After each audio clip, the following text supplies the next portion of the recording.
Salam Indonesia, Anda menyaksikan berita terkini bersama saya, Madis Kedenekarang. Pemirsa, Antony Blinken telah menyelesaikan kunjungan pertamanya sebagai Menteri Luar Negeri Amerika Serikat ke Timur Tengah untuk memperkuat gencatan senjata di Gaza. Blinken juga berusaha memperkuat hubungan dan memastikan pengiriman bantuan setelah gejolak kekerasan antara Israel dan Hamas yang menewaskan lebih dari 250 orang yang sebagian besar warga Palestina. Lawatan pertama Antony Blinken ke Timur Tengah sebagai Menteri Luar Negeri dilakukan hanya beberapa hari setelah gencatan senjata Israel yang rapuh di Gaza.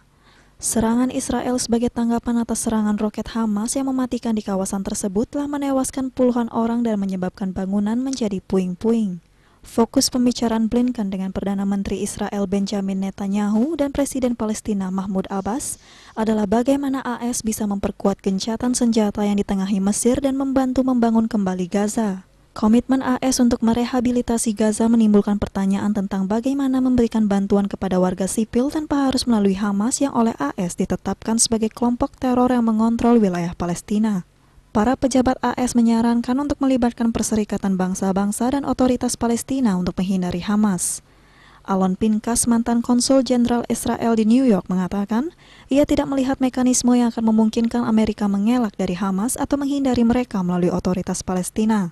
Dalam lawatannya, Blinken mengatakan akan meminta $75 juta dari Kongres untuk memberikan bantuan ekonomi kepada rakyat Palestina. We'll work with our partners, closely with all to ensure that Hamas does not benefit. Otoritas Palestina menanggapi janji ini sebagai langkah awal yang disambut baik untuk membangun kembali hubungan. Hubungan Amerika-Palestina mencapai titik terendah dalam sejarah di bawah pemerintahan Trump yang memindahkan kedutaan AS di Israel ke Yerusalem dan memangkas dana ke badan-badan PBB yang mendukung Palestina.